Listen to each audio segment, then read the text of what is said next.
Tignan mo nga ang iyong katabi. Anong nakikita mo sa iyong katabi?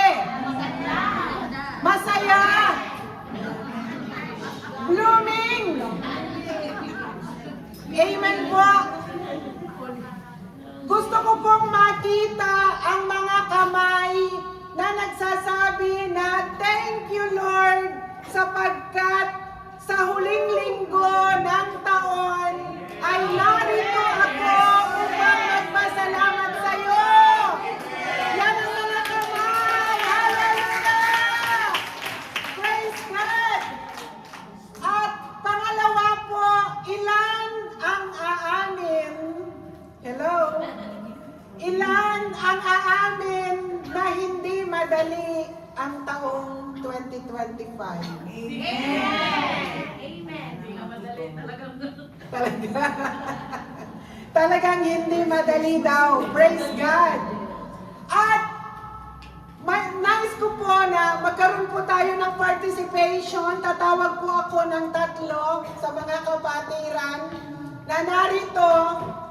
Ito po yung tanong at request ko po kay Sister Joyce na i-on niya ang isang mic at lapitan niya yung isang kapatid. Ang tanong po, sa isang salita o anong masasabi mo, ano ang description mo para sa iyo sa taong 2025? Unahin natin si Brother Peter, nakalagip-kip siya sa likod. 2025!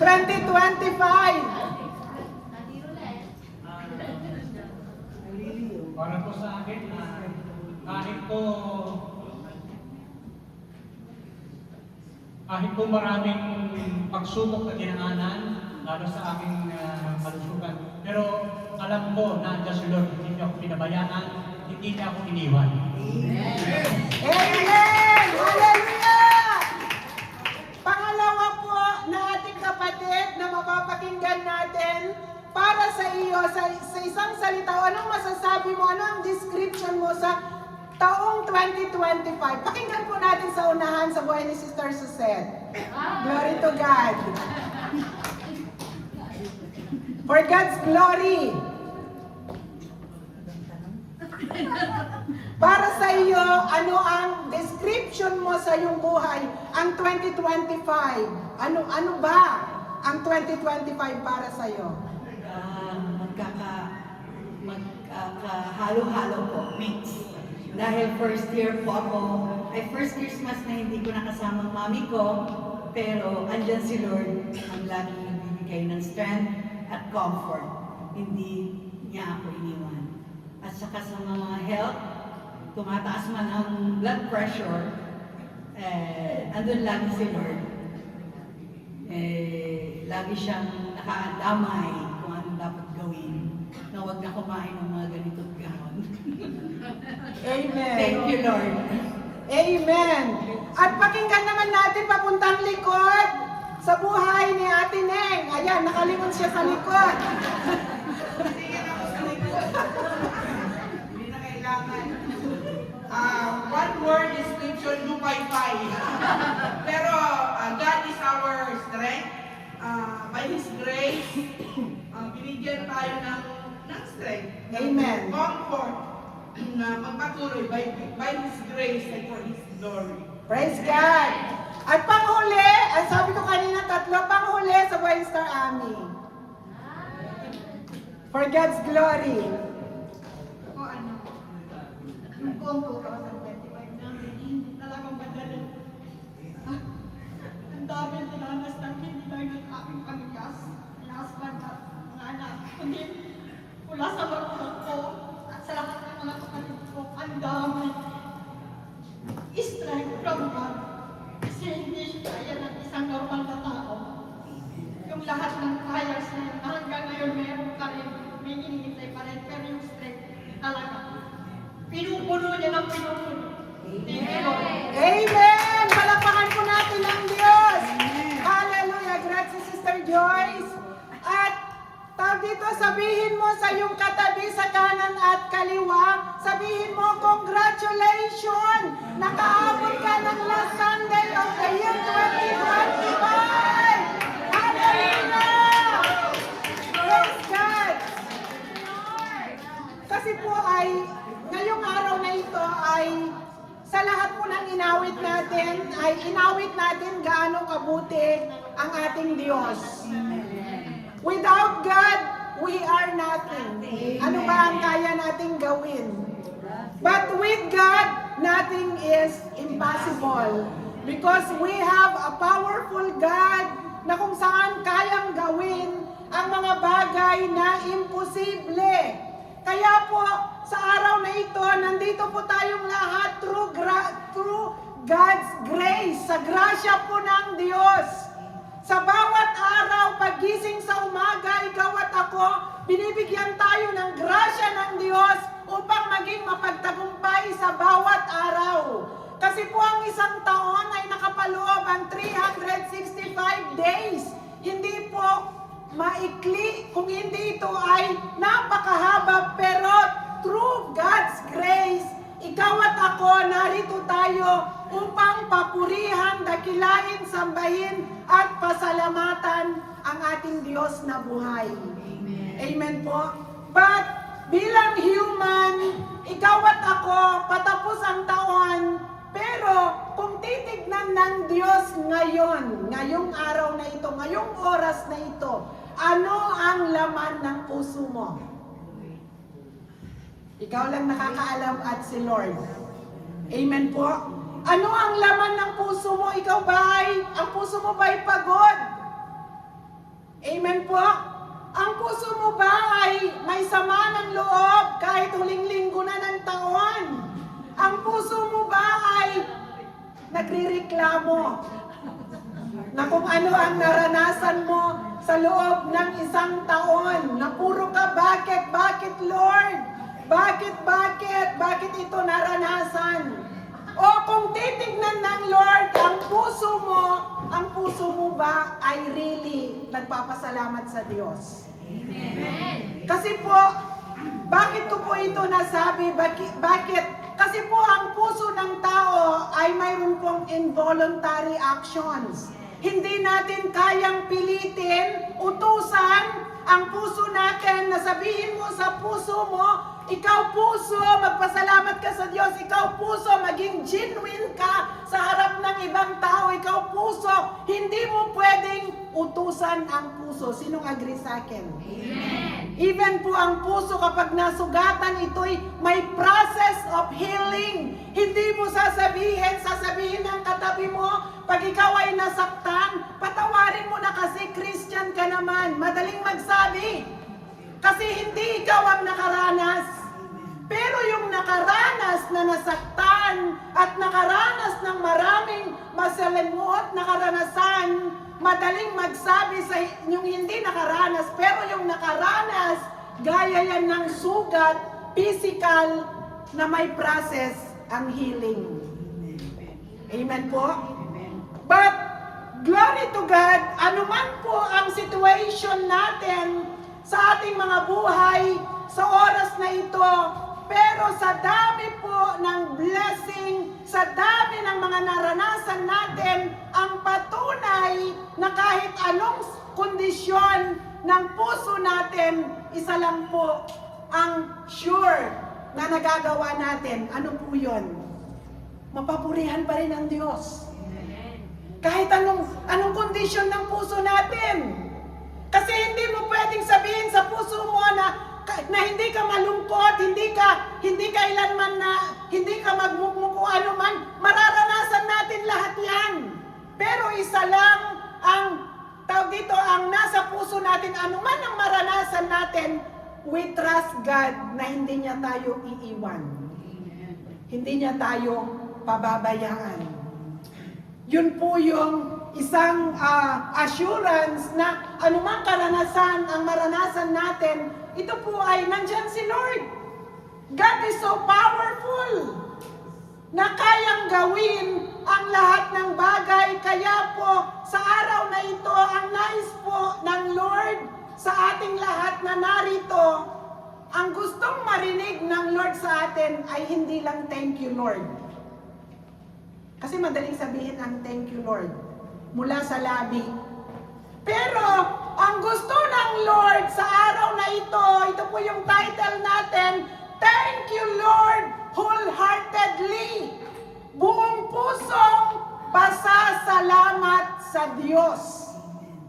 Kasi madaling magpasalamat. Di ba? Pero yung buong puso ng pasasalamat, ito po ay hindi madali. Sapagkat ang Diyos ay nakatingin sa puso. Sa lahat ng sinasabi, lahat ng ginagawa, lahat ng actions natin, motibo ng puso natin, only God can see our heart. At napapaluguran, nalulugod ang Diyos kapag ikaw at ako, whatever situation, tayo nandun kapag tayo ay buong puso na nagpapasalamat sa Diyos. Kasi ibig sabihin, anuman ang nararanasan natin, may tiwala tayo sa Diyos na under control ng Diyos ang lahat ng nararanasan natin. Amen po? Kasi po, kapag wala pong training na nararanasan natin, ibig sabihin, wala tayong calling. Walang paggagamitan ng Diyos ang ating buhay. Sino dito ang hindi mo naranasan ang hirap, tapos sasabihin mo sa mga nakakaranas ng kahirapan, kaya mo yan, pero hindi mo naranasan. Diba?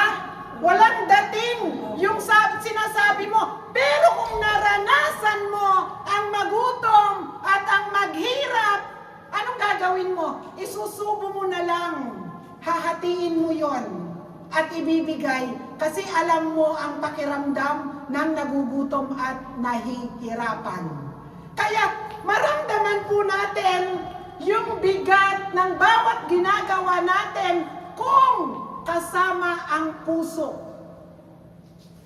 May pag-ibig, may compassion. Di po ba? Iba po yung tagpo ng iba po yung isang pamilya na nandoon, yung pagmamahalan ng bawat isa. Ramdam. Amen po? Kaya kapag naramdaman po natin yung pagmamahal ng bawat isa, ano po yung uusbong sa puso natin? May joy. May kaligayahan. May joy. Mapalad po daw si Brother Budi kasi sobra-sobra ang joy niya. Amen po. Talagang joy talaga ang nasa kanya. Amen po. Kaya sa araw na ito, basahin po natin ang sabi po sa Psalm 9 verse 1 and 2. Ano po ang sabi po doon? O Panginoon, buong puso kitang pasasalamatan, ang kahangahangang ginawa mo, Yahweh, aking isasaysay. Dahilan sa iyo, ako ay aawit na may kagalakan, pupurihin kita, Panginoon, naming kataas-taasan. Praise God. Pwede po tayong lahat ay tumayo at tayo po ay manalangin. Hallelujah. Oh, Father God in heaven, in the mighty name of Jesus, by the power of the Holy Spirit, narito po, Diyos, ang inyong bayan. Buong puso, Panginoon, kami ay magpapasalamat sa iyo sa lahat ng inyong ginawa, O God, sa taong ito. Sapagkat, O God, tunay, Panginoon, hindi namin natawid ang year 2025 na mag-isa, O God, kung hindi ikaw ay aming kasama, Panginoon, at masasabi namin na kami ay naging matagumpay dahil sa grasya mo, Panginoon. Kaya sa oras na ito, O God, pagpalain mo yung salita na may pahayag sa araw na ito, Panginoon, at magsilbing kalakasan sa amin at mabuksan ang aming mga puso na anuman ang aming nararanasan. Magbigay po kami sa iyo, Panginoon, ng pasasalamat ng buo sa aming mga puso, O God, acknowledging, O God, that you are our God. Panginoon, salamat. I-bless mo ang iyong salita. I-bless mo ang iyong abang lingkod. May your power, your anointing be upon us all. Nang sa ganun, sa araw na ito, mabuksan ang aming mga puso na lahat ng aming tinatangkilik, O God, ito ay mula sa iyo. Salamat po, O God, at ang araw na ito, inaangkin na namin ang katagumpayan, uuwi kami na pinagpala in the mighty name of Jesus. Salamat po, purihin ka, sambahin ka, dakilain ka. Ito pong aming dalangin sa pangalan ni Jesus. Amen and amen. Praise God! Kaya po, ang sabi po dito, sa binasa natin, I will give thanks to you, Lord, with all my heart. I will tell all of your wonderful deeds. Ano po ang sabi doon? With all my heart. Sabihin mo sa katabi mo, hindi kalahati. Hindi 1/4. Kung hindi buong puso ang pasasalamat sa Diyos. Hindi sa pilitan. Sino dyan yung nagbibiruan sa pamilya na kapag may binigay ka, magpasalamat ka naman. Diba? Dapat sa atin, pag may binigay sa'yo at may ginawa para sa'yo, dapat sana automatic na grazie. Diba? Grazie amore, grazie anak, grazie sis, grazie bro. Pero, ginawa mo na ang lahat at wala ka man lang narinig na salamat. Di po ba? Para bang yung surroundings ay napakalungkot. Wala man lang pusong marunong magpasalamat. Kaya anong sasabihin mo kapag ikaw ay nalungkot? Uy, binigyan kita, magpasalamat ka naman. Uy, ginawa kita ng favor, magpasalamat ka naman. Eh ngayon, yung pusong hindi handang magpasalamat, anong sasabihin niya? Grazie na nga! Diba? Salamat na nga! Diba? Para kang napipilitan. Pero tignan nyo, ang pusong marunong magpasalamat, maliit o malaki, ang binigay sa'yo, automatic. Thank you, grazie. Grazie amore. Binigyan ka ng kape ng umaga, ng asawa mo, ng anak mo, grazie amore. Para bukas, bigyan ka uli. Eh kung hindi ka man lang marunong magpasalamat, bahala ka, magkape kang mag-isa mo. Diba? Kaya napakasaya ng surroundings na kung saan ay lahat ng bawat miyembro ng pamilya at ang ating spiritual family, nagpapasalamat tayo sa bawat isa. Nilinis yung upuan mo, may ginawang favor sa'yo, grazie. Salamat. Ilalo na sa Diyos. Amen po. Hindi pakitang, sabi dito, hindi pakitang tao kasi mayroong nakakakita. Grazie, grazie. Kasi nga may nakakakita, nagpapasalamat ka. But the Lord knows our heart. Alam ng Lord ang puso natin. Kaya ang nais ng Lord, ikaw at ako ay buong puso na tayo ay magpasalamat sa Diyos. Ang sarap nun. Pinapasalamatan natin ang Diyos. Tuwang-tuwa ang Lord. Even ikaw na magulang, pag nagbigay ka sa anak mo at marunong magpasalamat ang anak mo, nag-iisip ka uli anong ibibigay mo. Di ba? Nag-iisip ka uli kapag ano ang lulutuin mo. Kagaya po ni Gian, nakasanayan niya na tuwing kakain kami, na aposto na yung kusina, pupunta yan sa amin. Ako, kay daddy niya, yayakap yan, grazie mami sa buona pranzo, grazie mami sa buona na cena. Araw-araw yan, ginagawa niya, nagpapasalamat, naghahag siyang ganyan. Siguro naman si daddy niya nag-iisip lagi ng masarap na iluluto. Kasi ang anak niya ay laging nagpapasalamat. Di po ba? Much more ang ating Diyos. Na kapag tayo ay mayroong ibinigay ang Diyos, Lord, thank you. Salamat po, Panginoon, sa iyong mga patuloy na ginagawa. Kaya sabi po dito ni King David sa Psalm, sa binasa natin, I will give thanks to you, Lord. With all my heart, I will tell all of your wonderful deeds. Ang sabi po sa Tagalog ay, Panginoon, sabi po niya ay, dahilan sa iyo ako ay aawit ng may kagalakan, pupurihin kita, Panginoon naming kataas-taasan. isasalaysay ang lahat ng kabutihan na ginawa ng Diyos sa ating mga buhay. Napaka-powerful po na ang kung saan ikaw at ako, isasalaysay mo ano ba yung ginawa ng Diyos sa atin. Ano ba yung mga nakaranas ka ng mga pagsubok, pero ang Diyos kailanman hindi kanya iniwan. The Lord, ang provision ng Diyos, kailanman laging nandyan. Huling linggo ng taon, sino po dito na mga kapwa Pilipino na mayroong ibibigay sa'yo, na ilalagay sa freezer, sasabihin mo, naku, puno ang freezer ko. Aminin ng mga Pilipino, amen po? Pupunta kang mamalengke, akala mo yun lang ang bibili mo, yun pala ang dami-dami mo nang binili. Kaya that's why, pag may ibibigay sa'yo, sasabihin mo, no, thank you. Kasi puno ang freezer ko. Aba, glory to God. Amen po, ibig sabihin, umaapaw ang pagpapala ng Diyos. Kaya that's why, kapag po ikaw at ako marunong magpasalamat sa Diyos, hindi mo pa, kahit hindi mo kailangan, ibinibigay ni Lord.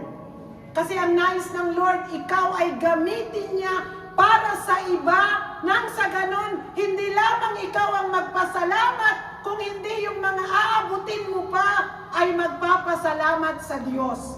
Kasi gagamitin ang iyong buhay. Amen po? Pero kapag po ikaw at ako ay binigyan na nga ni Lord, pero nagrereklamo tayo, Lord, bakit ito lang? Tapos silip-silip ka sa kabila, siya, mayroon siya, yun o yun, ako wala. Amen po? Kaya sabi po dito, what is wholehearted thanksgiving? Ang sabi hindi lang sa salita, kundi sa kondisyon ng puso. Maraming beses sinasabi natin, thank you Lord, pero sa puso natin, minsan may reklamo. Amen po? Kasi marami tayong gusto na hinihingi sa Lord, pero hindi pa napapanahon. Hindi pa napapanahon, hindi dahil hindi kayang ibigay ng Diyos. Kung hindi, sabihin mo sa katabi mo, kasi hindi ka pa handang i-handle ang blessing na ibibigay ni Lord. Hindi pa tayo handa. Kaya napakarami nating hinihingi sa Lord na kung saan hindi pa natin natatanggap, at minsan tayo ay nagrereklamo sa Lord at hindi natin maunawaan. Bakit? Ang tagal na, Lord. Paulit-ulit na lang ipinapanalangin ko, hinihingi ko. Kaya minsan kapag hindi pa dumadating yung sagot ng ating mga prayer, tayo po ay hindi makapagpasalamat ng buong puso sa Diyos, sapagkat yung hinihintay natin hindi pa dumadating, hindi pa sinasagot. Sino dito ang mga maraming hinihingi na hindi pa sinagot? Aminin natin. Amen po? Na nung year January 2025, di po ba mayroon tayong mga hiningi sa Lord? Nasabi natin, Lord, 2025, akin na yon. Mapapasa akin na yon, Lord. Di po ba? Pero last Sunday na ng 2025 at wala pa. Ayan, may natawa sa ating kalagitnaan. Bakit wala pa? Kaya doon po ay nagiging hadlang na hindi tayo makapagpasalamat sa Diyos. Pero ang nais ng Lord, kahit hindi pa lahat nasagot ang prayer natin, kahit minsan nakaranas tayo ng kawalan, kahit sa panahon na nasasaktan tayo, pipiliin pa rin natin na magpasalamat sa Diyos. Salamat sa Diyos. Kasi ang sabi po ng Psalm 103 verse 1, ang sabi po doon, Bless the Lord, O my soul, and all that is within me, bless His holy name. Kaya lahat ng nasa loob natin, hindi lamang po sa ating bibig, kung hindi sa puso, sa isip, sugatan man tayo o tagumpay man tayo, salamat sa Diyos ng buong buo sa ating mga puso. Siguro sabi mo, Pastora, hindi naman yan madali na magpasalamat kapag ikaw ay sugatan. Sino dito ang nakaranas ng sugatan? Umiiyak ka na nga, tapos sasabihin mo, Lord, salamat, ako'y nasugatan. Lord, salamat, ako'y inapi. Lord, salamat, ako ay iniwan. Makakapagpasalamat ka pa rin ba? Iniwang sugatan. Pero alam niyo po, ay kung babasahin natin ang mga man and woman of God sa Biblia, sino po ang mga tinawag na man and woman of God na naging madali sa kanilang lahat? May madali ba? Si Peter? Di ba nangingisda siya?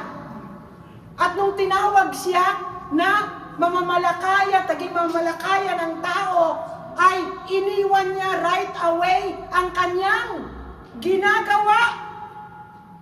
At isipin niyo nung panahong yon, si Jesus, hindi naman siya nag-book ng hotel. Di ba? Siguro, halimbawa, sino example ko dito? Halimbawa, si Brother Marlon. Si Brother Marlon, kayang-kayang mag-Boy Scout yan. Di ba? Siguro isasama ni Reb sa pagmi-mission. Di ba? Siguro tatanungin ni Brother Marlon para hindi naman siya mag-alala kung saan matutulog, saan kakain. Siguro sasabihin naman niya kay Reb, tatanungin niya, Reb, naka-albergo ba tayo? Reb, may mag-uuspiti ba sa atin? Reb, may nag-invite ba sa atin sa pupuntahan natin? E paano kung sasabihin ni Reb, bro, sumama ka lang, tayo ay living by faith. Sabi ni Jesus, huwag kayong magdala ng kahit ano. At tawag dito ay, tapos ang sabi ng Panginoong Jesus, diba, may magbubukas ng tahanan at mag-uuspiti sa kanila. Pero kapag yung mga nag-uuspiti sa kanila at hindi sila inasikaso at hindi tinanggap, anong sabi ni Jesus? Ipagpag ang alikabok ng kanilang mga paa. Pero nakita natin sa paglilingkod sa Diyos kung anong nararanasan natin na mga process ng Diyos sa atin, ito'y parte ng calling natin. Saan tayo gagamitin? Ipaparanas niya sa atin, saan tayo gagamitin? Kung ikaw ay gagamitin ng Lord na mag-counsel sa mga iba't ibang karanasan ng tao, ipaparanas din sa iyo ng Lord. At ang iba't ibang karanasan.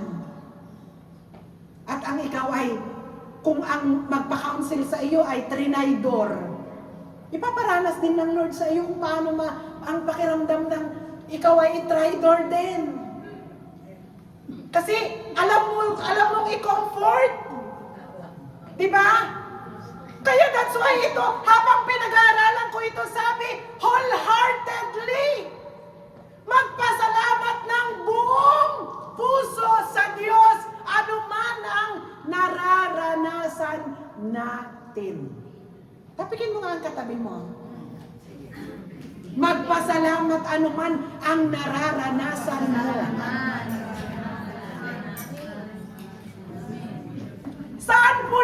Saan po nagsimula ang medyo tumitindi ang nararanasan natin? Gusto kong makita ang mga kamay, maging honest po tayo ngayong araw na ito, last Sunday of the year 2025.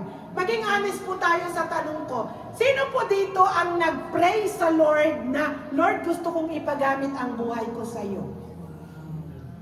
Gusto kong makita ang mga kamay. Aba ko, konti. Diba? Ayan. Kasi po, doon nagsimula. Nung nag-pray tayo, na ang sabi mo sa Lord, Lord, gamitin mo ang buhay ko. Tapos dinugtungan mo, your will be done. Di ba? Not my will, but your will be done. Tulungan mo ako, Panginoon, na magbasa ng iyong salita at ang iyong salita may apply ko sa akin buhay. Madali o mahirap? Madaling sabihin, tama po yun. Madaling sabihin. Pero, ang tanong ko, kung ikaw ay pinili, tinawag ng Diyos, at wala man lang pagsubok, sa loob ng 1 taon, palagay mo kaya nasa University of the Holy Spirit ka? Di ba? Kung marami kang trials, narinig ko sa likod, ibig sabihin, naka-enroll ka sa University of the Holy Spirit.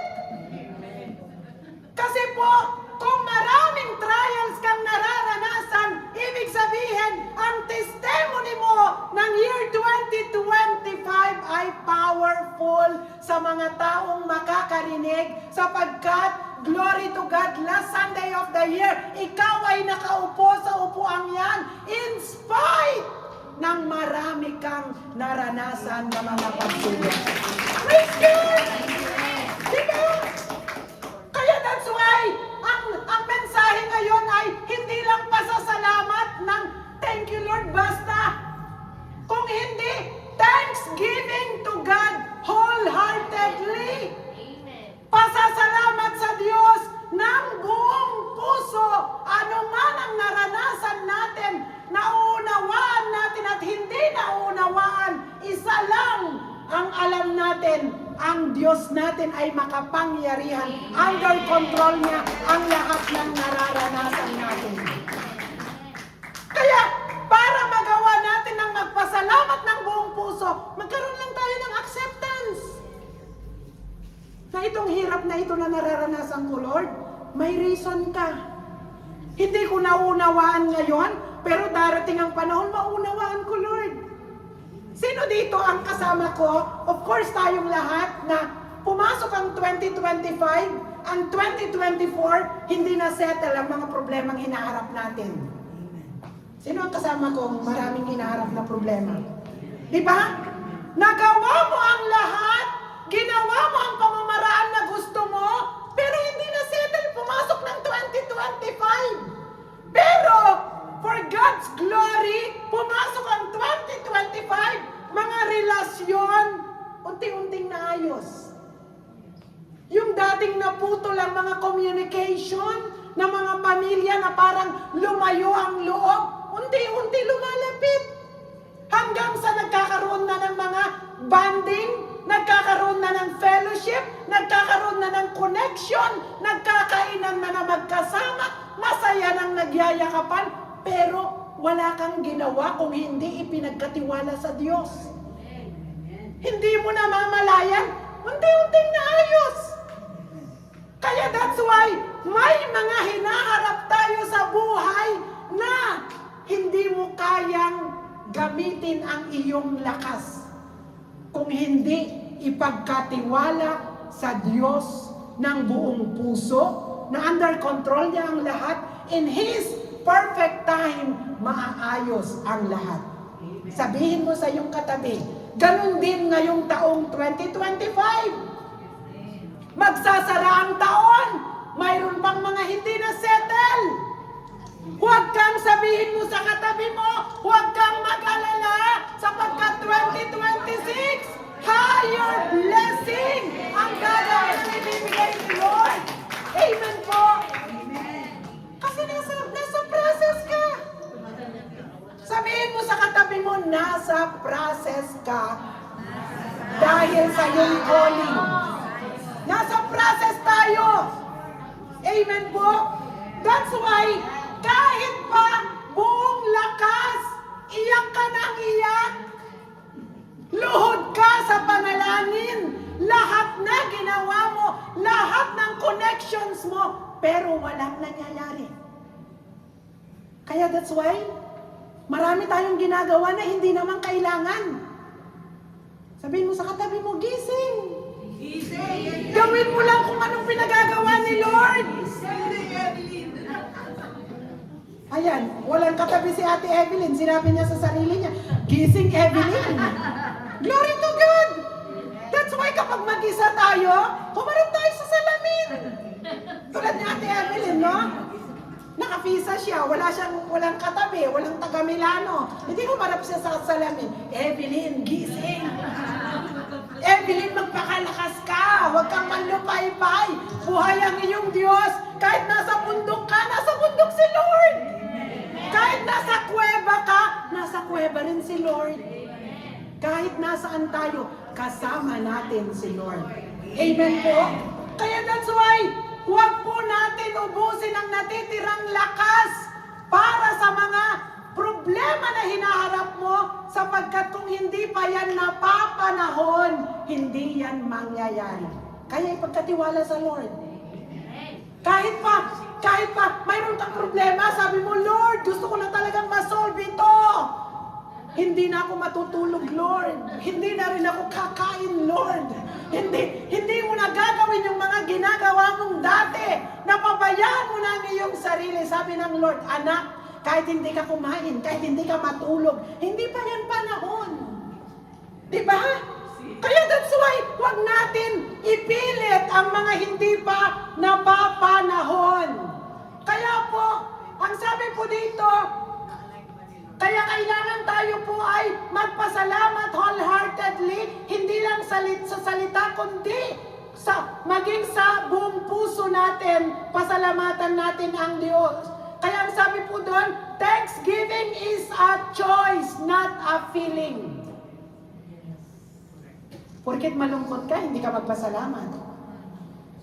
It is a choice. Kahit nahihirapan ka, Lord, salamat.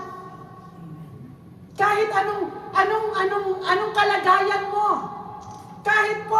Kahit tawag dito ay kahit hindi mo nauunawaan, salamat, Lord.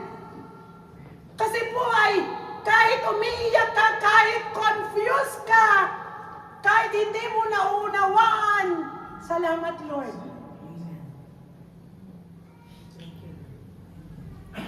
Kasi po ang pagsasabi ng salamat, nandun yung full trust natin sa Lord. Kahit hindi natin naunawaan. Salamat pa rin, Lord. Ako nun, maalala ko, yung pinaka mahirap doon sa paglilingkod namin ni Reb, nung ipinatayo po, nung binuksan ng Lord ang LOH, na umalis kami sa former church, na hindi namin nauunawaan bakit nangyayari ang napakaraming bagay. Yung separation sa mga kasama mo, mahal mo yung mga tao, na nandun yung pagbibintang sa iyo, na napakaraming mga confusion, sakit ng loob, hirap ng damdamin, lahat nun. Pero alam niyo po, isa lang ang ipinaramdam ng Lord sa akin. Ang pinaramdam ng Lord sa akin, ipinokus niya ako doon sa crucifixion. Na si Jesus, He is God. 100% God, 100% man. Ipinako siya sa krus, walang kasalanan. Siya ay Diyos. Pumayag siya na ipako siya sa krus just for you and for me, para tayo iligtas. Kaya, doon ipinaunawa sa akin ng Lord na, anak, pinili kita, tinawag kita. You are not exempted sa sufferings. You are, pag sinasabi natin, we are follower of Christ. Siya nga Diyos. Nilagyan ng koronang tinik. Siya nga ay Diyos. Siya inilati ko na halos yung kanyang balat ng kanyang katawan ay sumasama sa latigo at siya ay ng dugo. At kinukot siya. Lahat naranasan niya yun. Tiniis niya. Kaya doon ay, nung time na yun na nakaranas kami ng hirap, dahil sabi ng Lord sa amin, kalma lang kayo. Ang problema ay season. May 4 na season. May taglamig, may spring, may summer. Natatapos din ang winter. Kaya doon ay, nung kinomfort kami ng Lord na yon, sabi ko, Lord, salamat. Because naranasan ko yung sufferings. Na yung ginawa mo at nadaanan ng Panginoong Yesus ay hindi madali. Just to save us. Because of love. Dahil sa pagmamahal ng ating Amang nasa langit, ibinigay niya si Jesus. That's why mayroon tayong Christmas. From the word Christ, na ipinapahayag ang kapanganakan and crucifixion and the risen Christ after ng death. That's why Christ Mass. Hindi lamang po ang Christmas ay kapanganakan. Kung hindi, kasi po ang Christ ay pahiwatig na siya'y pinanganak, namatay at nabuhay na muli. Ang kapanganakan ni Jesus, dapat kung kapanganakan lang, tatawagin Jesus Mass. Kasi only the birth of Jesus. But Christ, Christmas, that's why ikaw at ako, marami tayong nararanasan. That's why ikaw ay magkaroon tayo ng buong pusong pasasalamat sapagkat ganun na lamang ang pagmamahal ng Diyos. Ikaw at ako, alam niya na marami tayong pagkukulang. Pinili pa rin tayo ni Lord. Kaya that's why, kapag may sufferings tayo, magpasalamat pa rin tayo sa Lord. Kasi po, ito ipinaranas ng Diyos sa atin para maunawaan natin ang ginawa ni Jesus sa krus ng Kalbaryo. Kasi po pag naunawaan natin ang ginawa ni Jesus sa krus, anumang sufferings ang maranasan natin para sa atin, parang magaan lang. Pero kung hindi natin naunawaan, pakiramdam mo ang liit lang ng sufferings na nararanasan natin. Pakiramdam natin para na tayong nasa gitna ng langit at lupa. Pit-pit na pit-pit! Para kang awang-awa sa sarili mo, bakit mo nararanasan yon? Ngunit, sabihin mo sa iyong katabi, sa bawat sufferings na nararanasan mo, ito ay pinahintulot ng Diyos sa iyo. Sapagkat may gusto siyang ipaunawa sa iyo para mag-glorify ang Diyos sa iyong buhay. Amen po! Kaya kahit anong nararanasan natin, magkaroon pa rin tayo ng buong pusong pasasalamat sa Diyos. Kaya kahit umiiyak ka, kahit confused ka, magkaroon ka ng desisyon na magpasalamat sa Diyos ng buong puso. Buong puso. Hindi po napipilitan sapagkat pag buong puso, ibig sabihin, nagtitiwala ka ng buong puso sa ating Diyos na buhay. Ang sabi po dito, why should we thank God wholeheartedly? Bakit natin kailangan pasalamatan ng Diyos ng wholeheartedly? Dahil tapat ang Diyos kahit tayo ay minsan hindi tapat. Sinong agree sa akin? Evaluation. January 2025. Sa Makamundo, New Year's Resolution. Sino dito sa atin na pagpasok ng taon, marami tayong pinangako sa Lord? Lord, magbabasa talaga ako ng iyong salita, ng Biblia. Lord, mananalangin ako lagi. Lord, year 2025, maglilingkod ako sa iyo. Ano man ang maranasan ko, hindi ako bibitaw. Tapikin mo ang katabi mo. Ilan sa sinabi mo ang nagawa mo? O minsan, tayong mga Pilipino, ano yung sinasabi sa Pilipino, yung ningas kugon? Di ba? Magaling sa una, magaling magsimula. Para bang yung nandun ka sa librerya, ang daming mga books. Naku, ang ganda nito. Binili mo. May nakita ka na naman. Naku, ang ganda nito. Di ba? Inumpisahan mo. 10 pages. Aba, 10 pages na. Ilang buwan na ang nagdaan. Hindi na natin itinuloy. Kaya, hindi natin namamalayan na dumaan ang maraming buwan at natapos ang taon. Ilan sa inumpisahan natin? Nasa 1/3, 1/4, 1/2, o nasa 3/4? O glory to God, nagawa natin, natapos natin. Amen po? Kaya that's why, dapat nating pasalamatan ang Diyos sapagkat hindi man tayo tapat, pero ang Diyos ay tapat pa rin. Sa Kanyang mga salita, ang Kanyang ipinangako sa atin ay ginagawa niya kahit hindi tayo minsan nagiging tapat sa Diyos. Amen po? Kaya that's why, ang sabi po ay, ang Diyos, lagi natin siyang pinapasalamatan dahil dahil siya ay Diyos na mabuti. Mabuti kailan magpakailan paman. Siya po ay mabuting Diyos na dapat nating pasalamatan. Kaya siya po ay Diyos na kailanman hindi niya tayo iniwan, hindi niya tayo pinabayaan, at hindi niya tayo sinukuan. Ito po yung maganda dun eh. Hindi siya sumuko. Kahit sumuko na tayo minsan.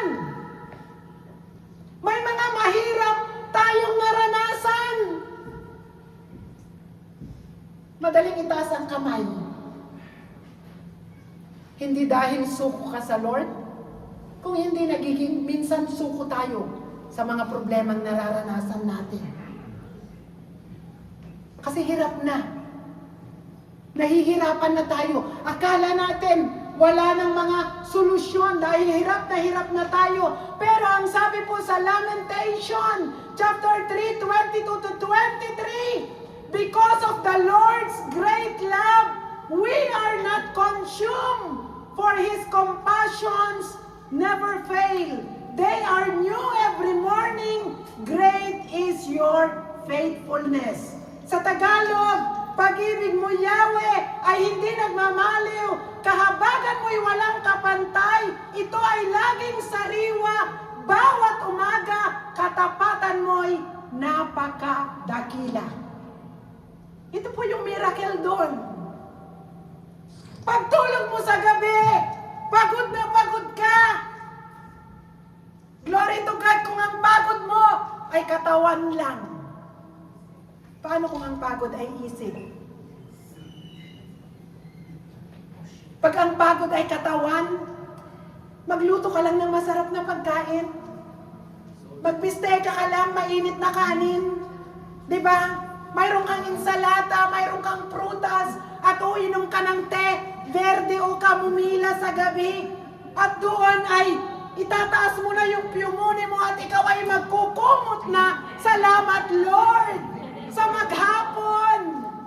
Diba nabusog ka na, uminom ka pa ng pampatunaw, nakangiti ka, nagpasalamat ka, at doon ang sarap ng buhay. Pero ang tanong, napagod ka physical, may problema sa trabaho, may problema sa Pilipinas, may komplikasyon na relasyon, buhol-buhol, Superman, Superwoman. Pagdating mo sa trabaho, hindi mo maintindihan ang mga utos. Ano ba? Habang nagtatrabaho ka, iniisip mo anong gagawin mo. Iniisip mo pa anong solusyon sa problema mo. Iniisip mo pa ang sarili mo. Sabi ko, Lord, tumaas ang BP ko. Lord, tumaas ang sugar ko. Pagod ako, Lord, pero hindi ako pwedeng kumain nito. Bawal yan, bawal ito. Di ba, napakaraming komplikasyon. Pero tingnan nyo gaano kabuti ang Diyos. Di ba? Pagod man tayo, natapos ang maghapon, pero ang sabi niya sa tuwing umaga, ang kanyang pag-ibig, ang kalakasan, ang kapayapaan, ang habag, pagpapala ay laging bago sa bawat umaga para sa kanyang mga anak. Palakpakan natin ang Diyos. Yun po yung miracle doon. Na mayroon tayong Diyos na matatawagan. May sakit ka, but siya ay ating healer. Nanghihina ka, siya ang ating kalakasan. Napakadilim ang kalagayan mo, ang kinaroroonan mo. Pag lumapit si Jesus, may liwanag na ang ating isipan, ang ating kinaroroonan, sapagkat ang ating Diyos, kailanman hindi niya tayo pababayaan. Kaya laging may pag-asa. Lupay-pay ka man, paggising mo sa umaga, ikaw ay super lakas sapagkat binigyan tayo ng Diyos ng lakas. Yun ang miracle doon. Kaya pag nakita ka ng mga kaibigan mo, mare, pare, bakit ang bata-bata mo pa rin sa edad mo? Diba? Makita mo yung mga kabatch mo, ay ang tanda ng kanilang itsura. Pero sasabihin sa'yo, anong sikreto mo? Ano ba ang kinakain mo na hindi ko kinakain? Tapos sasabihin mo, isa lang. Kasi may kinakain akong spiritual food. Na nagbibigay sa akin ng lakas, ng kapayapaan.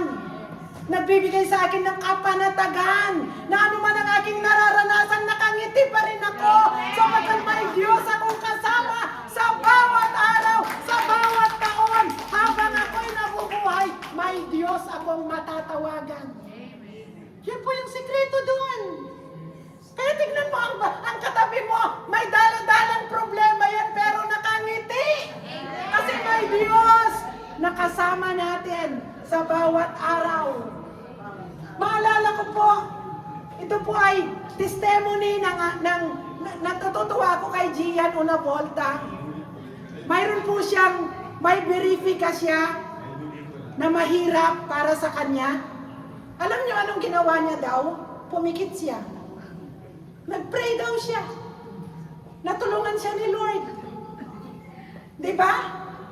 Yun yung sikreto natin. Na kapag nahihirapan ka, ang distance lang ng Lord, ipikit mo lang ang mata mo. Just close your eyes. Open your hearts. Manalig ka lang sa Diyos. Kahit nasaan ka, kahit ang gulo ng paligid mo, na kahit ang dilim mo anumang panahon, just close your eyes. Open your hearts. I-remember mo lang ang mga promises ni Lord at doon makapag-connect ka na kay Lord. At kapag nakapag-connect ka na kay Lord, kung anong mayroon si Lord, dadaloy sa'yo. Kung kailangan mo ng kalakasan, as you connect, you close your eyes, you open your hearts, by faith, mag-pray ka. Habang nagpipray ka, dumadaloy ang lakas, ang pagpapala, ang kagalingan, ang kapayapaan, ang mga pangangailangan mo. Kahit yung pinagpipray mo, nasa malayo, ang pamilya mo, o nasaan mang lugar, habang ikaw ay nananalangin, hindi lamang ikaw ang inaabot ni Lord, inaabot ang lahat ng mga ipinapanalangin mo, sapagkat ang Diyos ay makapangyarihan. Palagpakan nga ako natin ang Diyos. Hallelujah! That's why ikaw at ako, tayong lahat, ay payapa sapagkat ang ating Diyos dapat siyang ating papurihan, pasalamatan sapagkat hindi man tayo tapat, siya'y palaging tapat, laging nandyan sa ating mga buhay. At ang sabi dito, dahil siya ay ating pasalamatan ng buong puso dahil may mga biyayang hindi natin, may mga biyayang nararanasan tayo na minsan hindi natin pansin.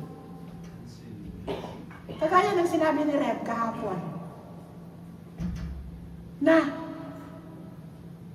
pagising mo sa umaga, sabi ni Reb kahapon, ang magising ka ng may hininga, magising ka na katabi mo ang mga pamilya mo, magising ka na tawagan mo ang pamilya mo sa Pilipinas, sila'y maayos, yan ay mga Biyaya lahat ng Lord yan. Magising ka, pagdating mo sa iyong trabaho at grinit ka ng amo mo, buongiorno. Aba, napakarami kayang nagtatrabaho na masungit ang amo. Diba? Napakarami kayang mga amo na halos ayaw kang pakainin, ayaw kang kausapin. Ipagdating mo dun sa trabaho mo, ay sasabihin niya, buongiorno, boy cafe. Aba, yan ay biyaya lahat yan ni Lord. Diba? Hindi yan natin napapansin, kaya napakarami ang dapat nating ipagpasalamat sa Diyos. Napakaraming mga bagay na dapat mangyari sa atin, pero nandun ang protection ng Lord. Prinotektahan tayo ng Lord. Napakaraming mga problema na kung hindi nag-intervene ang Lord, ito ay lumala na. Even ang kalusugan natin, binibigyan tayo ng Lord ng wisdom. Kasi hindi pwede na kapag nagpa-blood test ka, mataas ang sugar, mataas ang cholesterol, sabi ng doktor, mag-diet ka. Hindi mo naman sinunod. Naku, Christmas, lechon. Naku, ang sarap. Minsan lang, isinabi na ang bawal. At doon, pag may naramdaman ka, sabihin mo, Lord, heal me, Lord. Pagalingin mo ako, Lord. Sinong may kagagawan? Tayo rin. Kaya, doon po ay, kung bibigyan tayo ng Lord, ng wisdom, bibigyan din tayo ng Lord, sabihin mo sa katabi mo, ng self-control. Nasa harapan mo man ang pagkain, dapat may self-control ka, hindi mo yun. Kumuha ka man, pero kunti lang. Tikim lang. Isang slice lang pampagusto. Para naman ikaw ay hindi talagang lubos-lubos na hindi mo natikman. Kaya dapat nating pasalamatan. Dahil ito po ay dapat nating pasalamatan dahil mas malaki ang Diyos natin kaysa sa mga nararanasan natin. Gaano man kalaki ang problema natin, mas malaki ang Diyos natin. Sabihin mo sa katabi mo, yug-yugin mo siya. Gaano man kalaki ang nararanasan mo, mas malaki ang Diyos natin. Kayang ibigay ng Diyos ang solusyon. Nayug-yug mo ba? Nayug-yug ba? Nagising ba? Amen po. Kaya dapat, mula sa araw na ito, may problema ka man, hindi ka na magmukmuk. Sabihin mo, yes, mas malaki ang Lord ko. Mas malaki ang Diyos ko. Malaki man ang problema na nararanasan ko. Mas malaki si Lord. Kayang-kaya niya ibigay ang solusyon. At magpapasalamat ako ng buong puso sa Diyos. Amen po. Kaya I believe na ikaw at ako sa pagyugyog ng katabi mo, nagising ang iyong diwa, ang puso, isip at pananampalataya na kailanman hindi ka pababayaan ni Lord. Mayroon lang ipinapaunawa ang Diyos sa ating lahat. Ito po, bibilisan ko na bago po tayo at natin awitan ang Diyos. Ang sabi po dito, what stops us from wholehearted thanksgiving? Ano daw yung pumipigil sa atin? Na ibigay ang buong pasalamat sa Diyos. Alam niyo po kung ano yung number 1 dito? Comparison. Kaya dapat hindi na tayo sumisilip kung anong mayroon sa katabi mo. Di ba? Kasi kapag ikaw ay laging nagkukumpara kung anong mayroon ka sa kung anong mayroon ang katabi mo, hindi ka magiging masaya. Hindi ka makukontento. Kasi ang lagi mong tinitignan kung anong wala ka. Sa pagka-focus mo sa kung anong wala ka, hindi mo na nakikita kung anong mayroon ka. At hindi mo na-appreciate. Sino agree sa akin? Kaya kapag nagsimula kang sumilip sa katabi mo, dapat magaling ka rin na tawag dito, i-refocus. I-refocus mo yun na, no. Matuwa na, masaya na ako kung anong mayroon ako. Kontento na ako kung anong mayroon ako. Thank you, Lord, kung anong mayroon ako. Kasi kung alam niyo po anong sikreto, kung anong mayroon tayo, yun ang kaya nating i-manage. Sino agree sa akin? Halimbawa, binigyan ka ni Lord ng malaking diamante. Itakot ka. Matatakutin ka. Aba, isinuot mo ngayon. Wala ka nang ginawa, kundi, naku, baka hablutin. Naku, baka hablutin. Instead na mag-enjoy ka sa oras na yon, kabang-kaba ka ngayon. Naku, baka nakawin ito, naku. Naku, sabi ni Lord, no. Kaya kitang bigyan ng diamante, pero hindi kita bibigyan. Kasi hindi mo kayang i-manage. Tapos, kung marami kang kayamanan sa loob ng bahay mo, hindi ka makapagbakasyon ng 1 linggo. Kasi iniisip mo, naku, baka pasukin ang bahay ko. Naku, nandun ang mga kayamanan ko. Hindi mo naman pwedeng isama. Kung isinama mo, hindi ka na makapunta sa Espiadya. Hindi ka na makapunta sa snow. Kasi nag-aalala ka, naku, kakain ka, pupunta ka sa hotel, kakain ka, alangan naman, bit mo lahat. Kaya tingnan nyo, tumatawa tayo pero ito ang bereta. Kung ano ang kaya nating i-manage, yun ang mayroon tayo. Kaya kung anong mayroon tayo, buong puso natin ipagpasalamat sa Diyos.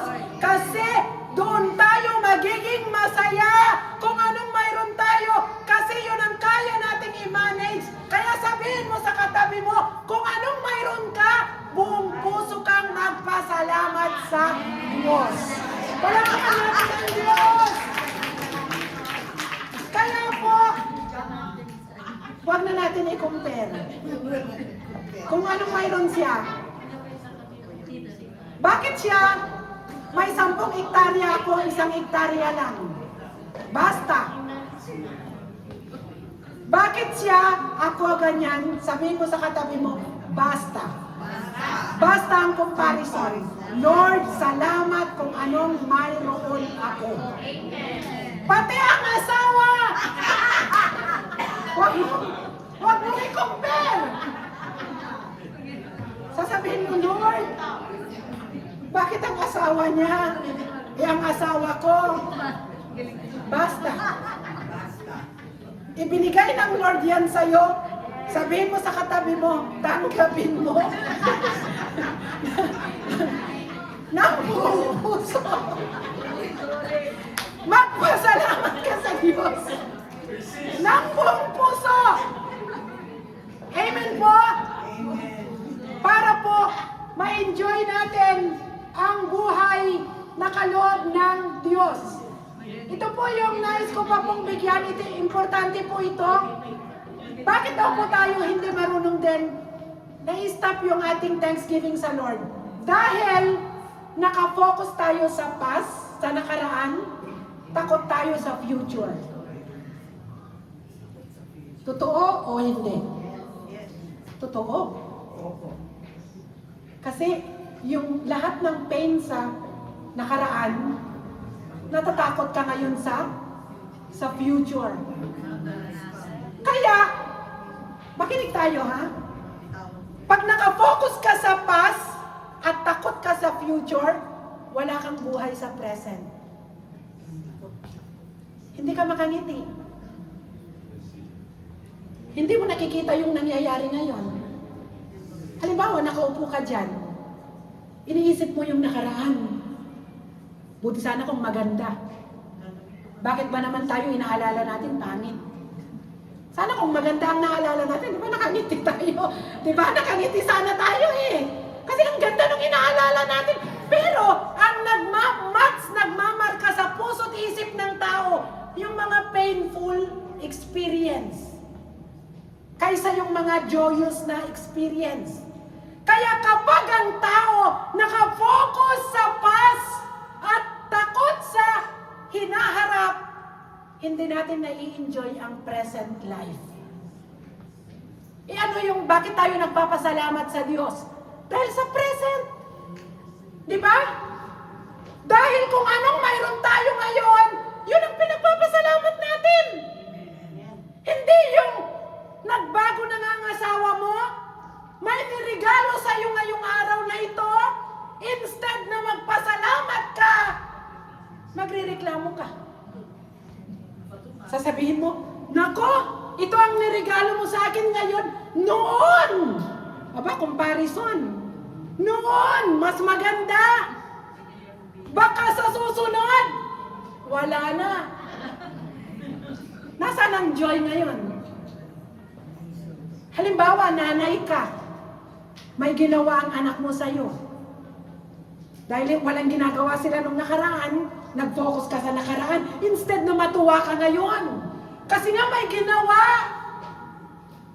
Enjoy mo kung ano ngayon. Kung binigyan ka ng regalo o niyakap ka o grenade ka o ano man, binigyan ka ng bulaklak, salamat! Enjoy mo yung ngayon. Sabihin mo sa katabi mo, yugyugin mo uli. Huwag kang mag-focus sa nakaraan. At huwag kang matakot sa hinaharap. Mabuhay ka sa present. Amen po? Ang present, bakit magiging joyous tayo sa present? Kasama natin lagi si Lord. Sa bawat araw, kasama natin si Lord. Palakpakan natin si Lord! Kaya dapat, yun po ang tandaan natin, huwag na tayong mag-focus sa past, huwag matakot sa hinaharap kung hindi. Magpasalamat tayo sa present. Mabuhay ka sa present. I-appreciate mo ang present na buhay po natin. Kaya sabi dito, last, how to thank God wholeheartedly. Alalahanin natin ang mga ginawa ni Lord. Ano tayo? Nung binago tayo ng Lord, mga pagpapala sa atin sa lahat ng aspeto ng buhay natin. Napakaraming ginawa ni Lord sa atin. Pinagaling tayo, inayos ang buhay natin personal, inayos ang pamilya natin, marami tayong panalangin na sinagot, binigyan tayo ng pribilehyo na maglingkod sa Diyos. Kung bibilangin natin, hindi natin mabilang. Kaya napakarami, kung aalalahanin natin, napakarami ang ginawa ng Diyos sa ating mga buhay. And last, ang sabi po dito, i-offer ang buhay hindi lamang sa salita. I-offer natin ang buhay natin sa Lord. Ang sabi po sa Colossians 3:17, at anuman ang inyong gagawin o sasabihin, gawin ninyong lahat sa pangalan ng Panginoong Yesus at sa pamamagitan niya'y magpasalamat kayo sa Diyos Ama. Anuman ang gawin natin, sa salita o sa gawa, gawin natin ito sa ating Diyos. At ito ay pagpapasalamat natin sa ating Amang nasa langit. Wholehearted thanksgiving is obedience, faithfulness, and surrender. Ang sabi po dito, hindi lang thank you Lord, but here I am Lord. Nakaka-touch po ito. Hindi lang thank you Lord, but here I am Lord. Narito ako, Panginoon. Ipinapagamit ko ang aking buhay sa iyo. Ito po ang nais ng Lord. Kaya po, napakaraming ipagpasalamat sa Lord. Hindi man sinagot ang mga ibang panalangin natin, but let us trust God na ang ending ng lahat ng hinihingi natin ay mabuti sapagkat under control ng Diyos ang lahat po ng ating hinaharap sa buhay. Kaya sa araw na ito, sabihin mo sa katabi mo, magpasalamat tayo sa Diyos ng buong puso. Sa ating Diyos na buhay sa year 2025. At ulitin po natin yung verse natin kanina sa awit 9:1. O Panginoon ko, buong puso kitang pasasalamatan. Ang kahangahangang ginawa mo, Yahweh, aking isasaysay. Dahilan sa iyo, ako ay aawit ng may kagalakan. Pupurihin kita, Panginoon, naming kataas-taasan. Ang sabi po dito, nais ko pong basahin sa conclusion natin, habang papasok ang 2026, dalhin natin hindi ang reklamo, kundi pasasalamat. Amen po? Hindi perpekto ang 2025, pero naging tapat ang Diyos. Kaya sabihin natin, salamat sa kalakasan sa buong taon. Salamat sa provision, hindi mo kami pinagkulang. Salamat sa pag-asa, sa panahong ako'y nanghihina. Salamat sa kagalingan, salamat sa kapayapaan, salamat sa lahat ng pagsubok, at ako'y natutong magtiwala sa iyo more and more. Salamat sa aming spiritual family, sa pagtutulungan, sa pagmamahalan, at pagpapanalanginan. Salamat po Diyos sa lahat-lahat. Kaya napakarami po nating ipagpasalamat. Kaya tama na ang pagrereklamo, kundi pagpasok ng 2026, dalhin natin sa ating puso ang buong pusong pasasalamat sa ating Diyos na buhay. Palakpakan natin ang Diyos. Hallelujah. Tayong lahat ay tumayo. Oh, praise God. Hallelujah.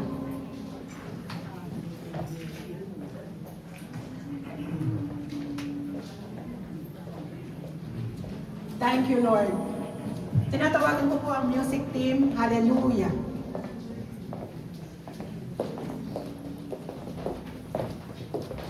Oh, hallelujah, Lord. Ipikit mo ang iyong mata sa iyong kinatatayuan. Hallelujah. Ang sabi ko kanina, ang 2025 ay hindi perfect year. Marami tayong naranasan. Lahat ng emosyon, naranasan natin. Naranasan natin ang masaktan. Naranasan natin ang lukohin ng kapwa. Naranasan natin na even tayo ay iwanan. Naranasan tayo na even tayo ay minsan lukohin. Naranasan natin ang umiyak, malungkot. Pero naranasan din natin ang tumawa, ang maging masaya. At higit sa lahat ng ating naranasan, ang nais ng Diyos sa oras na ito, kung babalikan natin ang lahat ng ating naranasan, magkaroon pa rin tayo ng isang puso na magpasalamat sa Diyos ng buong puso sa taong ito. Sapagkat sa ating mga naranasan, isang patunay na ikaw ay nakatayo, tayong lahat ay nakatayo sa lugar na ito. Nakataas ang ating mga kamay. Ito ay isang patunay na hindi ka pinabayaan ni Lord. Hindi ka niya iniwan. Sinustain ka ng Lord in all aspects ng iyong buhay. Physically, emotionally, mentally, spiritually, your personal life, your family, sa mga relationship mo, sa iyong mga kaibigan, sa employer, sa colleagues, sa lahat ng aspeto ng iyong buhay. Iningatan ka ng Diyos, nilayo ka sa mga aksidente, iniligtas ang iyong buhay. Pasalamatan mo rin ang Diyos sa lahat ng mga material na bagay na ipinagkaloob niya sa bawat araw ng ating pangangailangan. Tinuruan tayo na magpakumbaba, tinuruan tayo na magmahal, at tinuruan tayo na magpatawad. magtiwalang lubos sa Diyos. Napakabuti mo, O Diyos. Ang salitang salamat ay kulang sa lahat ng ginawa mo sa taong ito. Without you, I am nothing. We are nothing. We can do nothing without you, Lord. Salamat sa iyong biyaya sa bawat araw. Salamat sa kalakasan sa bawat araw ng taong ito. Salamat sa bagong sigla. Salamat sa pag-asa. Salamat sa bawat solusyon.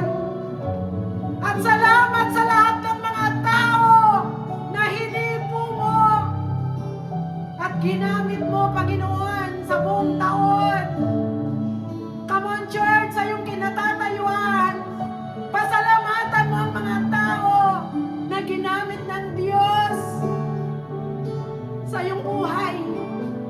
Mga taong nanalangin sa iyo, mga taong naging courage sa iyo, mga taong nagpadama ng pagmamahal sa iyo, at mga tao, even mga tao na ginamit ng Diyos na ikaw ay masaktan, ginamit ng Diyos na ikaw ay nahirapan. Lahat ng yun ipagpasalamat mo sa Diyos sapagkat mayroong ipinaunawa ang Diyos sa atin sa panahon ng mga sufferings na yon. At napatunayan mo sa iyong buhay na in spite of sufferings, still nagtiwala ka pa rin sa Diyos. In spite of sufferings, hindi ka pa rin sumuko. In spite sa mga problema, pinili mo pa rin magtiwala sa Diyos, manampalataya sa Diyos.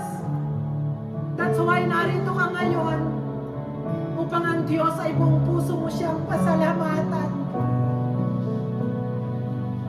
Salamat sa pribilehyo na ikaw ay aming mapasalamatan, Lord. Thank you so much with all our hearts. Come on, church. Bago natin awitan ng Lord, talk to God. Pasalamatan mo ang Diyos. Ibuhos mo ang iyong puso sa Diyos. Just empty your hearts. Lahat ng bigat ng iyong puso, iwanan mo na sa 2025. Patawarin mo ang mga tao na nakagawa ng pagkakamali sa iyo. At ipanalangin mo ang mga tao na nakasakit sa iyo sa oras na ito. Come on, church. I-let go mo na ang lahat ng mga bigat